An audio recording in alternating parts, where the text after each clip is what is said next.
दिवाली का समय पास आने वाला था और सभी मोहल्ले वाले अपने अपने घरों की सजावट कर रहे थे। संगीता गली में झाड़ू लगा रही थी, तभी उसकी पड़ोसन अनीता उससे बोलती है, अरे ध्यान से संगीता भाभी, धीरे झाड़ू लगाइए ना, सारी मिट्टी मेरे ही दरवाजे पर आ रही है।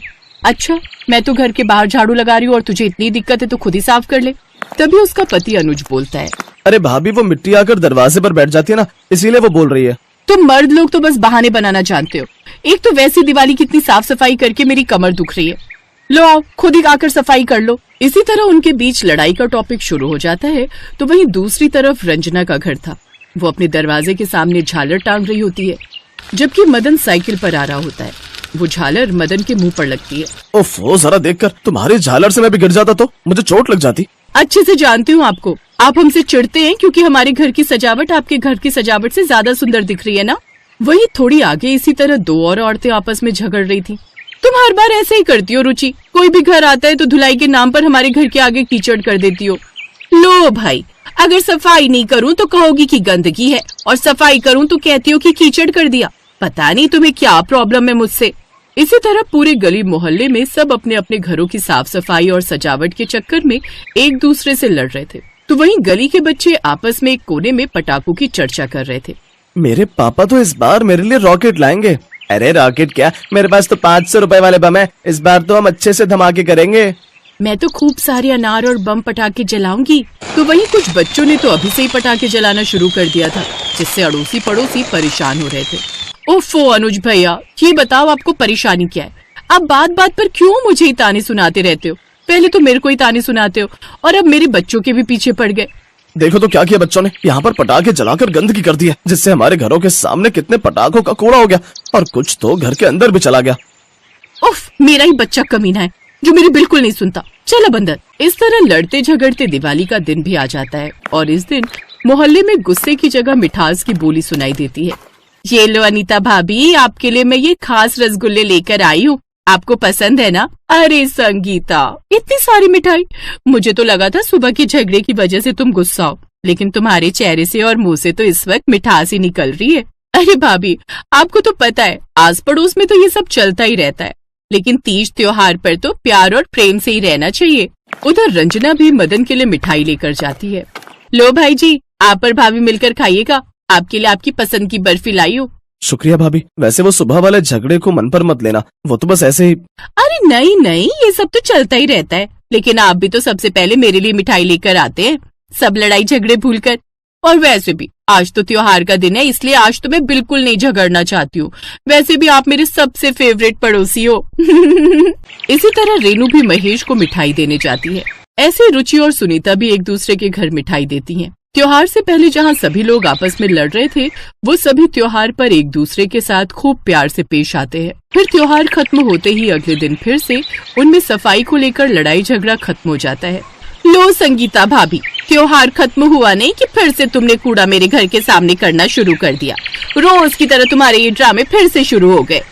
देख, मैं जानबूझकर तेरे उधर नहीं कर रही हूँ, ये तेरे उधर का कूड़ा है, तू खुद साफ कर ले। वैसे भी रात भर तेरे बच्चों ने खूब हुड़दंग मचाया है। हाँ हाँ, जैसे तुम्हारे बच्चे तो घर के अंदर घुसे हुए थे ना, वो भी उनके साथ बाहर ही थे।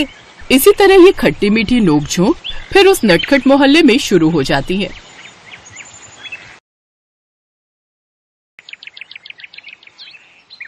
राजीव उठो, सुबह के 5 बज गए हैं। मैंने तुम्हें रात को बोला था ना कि 5 बजे उठ जाना। पूनम, अभी 5 ही तो बजे हैं, इतनी जल्दी अभी से क्यों उठा रही हो? सोने दो ना थोड़ी देर। राजीव, मैंने तुम्हें बोला था बालकनी और छत की धुलाई करनी है। टंकी का पानी आ गया है, अभी प्रेशर तेज होगा, तुम पाइप लगाकर सारी बालकनी और छत को धो लो। पूनम, अभी थोड़ी देर बाद धो लूंगा ना, पानी 9 बजे तक आता है। राजीव, मुझे वॉशिंग मशीन भी लगानी है, कपड़े पड़े हुए हैं बहुत सारे धोने वाले। मैं सोच रही हूँ तुम धुलाई कर लोगे तो मैं एक तरफ वॉशिंग मशीन लगा लूंगी। ये दोनों काम निपटा कर उसके बाद हम बाकी की दिवाली की सफाई शुरू करेंगे। तुम बिल्कुल नहीं समझते हो, मुझे दोबारा ना आना पड़े उठाने के लिए। मैं मशीन में पानी भरने जा रही हूँ, तुम उठकर बाहर आ जाओ। दिवाली की सफाई? ये पूनम तो अब अच्छे से मेरी सारी छुट्टियां दिवाली की सफाई में ही निकलवा देगी। पूनम कुछ दिनों से रोजाना सुबह जल्दी उठकर ही पूरे घर की सफाई कर रही थी। उसे बस यही था कि दिवाली पर घर का कोई कोना गंदा न रह जाए। इसके लिए वो राजेश को भी पूरी तरह से काम पर लगा चुकी थी। राजीव, पंखे का वो कोना हाँ, वहां से भी साफ करो, वहां से काला हो रहा है। कर तो दिया पूनम, इतना साफ कर दिया कि कोई अपना मुंह देख ले इसमें। अब नीचे आ जाऊं? हाँ आ जाओ, अब मैं रसोई साफ करने के काम पर लग रही हूँ। एक काम करो, तुम आज नाश्ता बाजार से ही ले आओ। बच्चों की छुट्टी है, बच्चे उठने वाले होंगे और उठते से ही नाश्ता मांगेंगे। रसोई पूरी तरह से फैली हुई है, मुझे एक एक डिब्बा एक एक बर्तन पोंछ कर लगाने हैं। पूनम, कल रात भी बच्चों ने बाजार का खाना खाया है। तुमने कहा कि कमरों की अलमारियां समेट रही हो, आज तुम रसोई में लग रही हो, आज फिर तुम नाश्ता कह रही हो कि बाजार का ले आऊं। तो और क्या करूं, दिवाली की सफाई है जरूरी। एक दो दिन खाना बाजार से आ भी गया तो क्या ही हो जाएगा। वैसे भी हम कौन सा बाजार का खाना खाते हैं, हर समय तो रसोई में लगी रहती हूँ। जाओ, अब तुम नाश्ता ले आओ, मैं रसोई साफ कर लूं। राजीव बाजार से नाश्ता लेने के लिए चला जाता है और पूनम रसोई की सफाई में लग जाती है। मम्मी, मौसी का फोन आ रहा है। हेलो, हाँ बोल सुरीली। क्या हुआ जीजी, बहुत जल्दी में फोन पर बात कर रही हो? अरे दिवाली की सफाई कर रही हूँ, रसोई में थी। सुन, थोड़ी देर में फोन करूंगी। पूनम काम में लगी रहती है। राजीव बाजार से नाश्ता ले आया था, वो लोग नाश्ता कर लेते हैं। पूनम ने अभी तक नाश्ता नहीं किया था, तभी उसकी कामवाली का फोन आ जाता है। अरे सरला, तू कहाँ रह गई? कितनी देर से तेरा इंतजार कर रही हूँ। बर्तन पड़े हैं और बाकी और भी दिवाली के काम करवाने थे तेरे से। तू आई क्यों नहीं? तुझे मैंने बोला था ना 7 बजे आ जाना, 11 बज रहे हैं। क्या कहा? आज तू काम पर नहीं आएगी?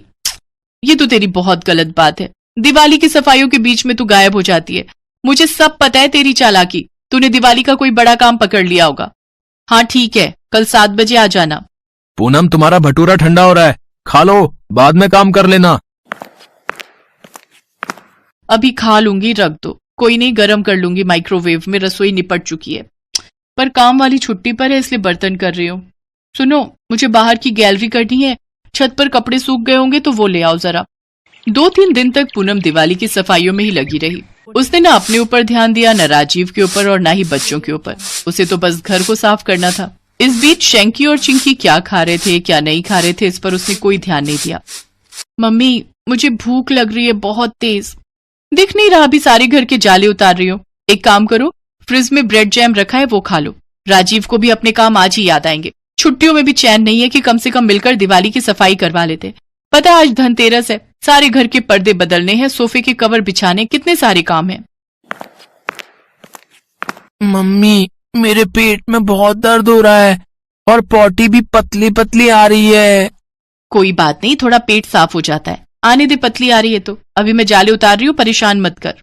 शैंकी कमरे में जाकर लेट जाता है। पूनम घर के कामों में लगी रहती है। राजीव उस दिन घर पर था नहीं। थोड़ी देर बाद शैंकी की तबीयत ज्यादा खराब हो जाती है। उसके लूज मोशन बढ़ जाते हैं जो रुकने का नाम ही नहीं ले रहे थे। मम्मी, मेरे को बार बार टॉयलेट आ रही है, मैं परेशान हो रहा हूँ, नहीं रुका जा रहा। ओहो, अब क्या करूं, इसकी तो तबीयत बहुत खराब हो गई। मेरे बच्चे परेशान मत हो, मैं अभी डॉक्टर के पास लेकर चलती हूँ। रुक, मैं तेरे पापा को फोन मिलाती हूँ। मेरे बच्चे का चेहरा बिल्कुल उतर गया है।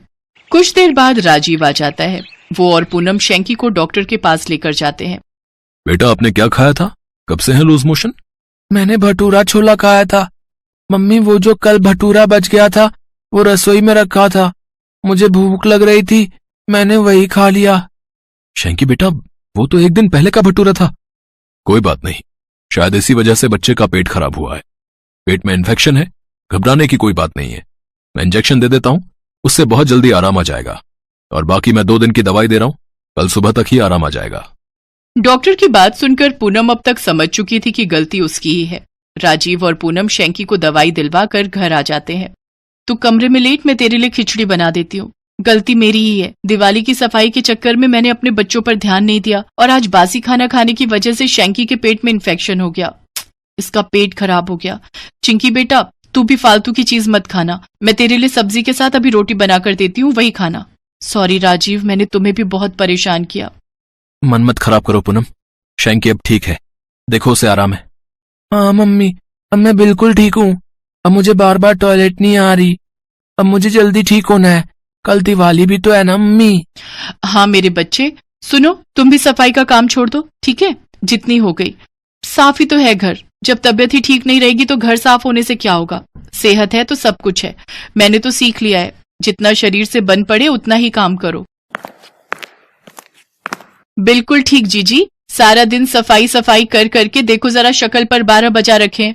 तुम अब कुछ नहीं करोगी, तुम भी आराम करो। शैंकी बेटा टेंशन मत ले, अभी 1 घंटे में तू बिल्कुल ठीक हो जाएगा। फिर हम सब दिवाली की शॉपिंग करने चलेंगे।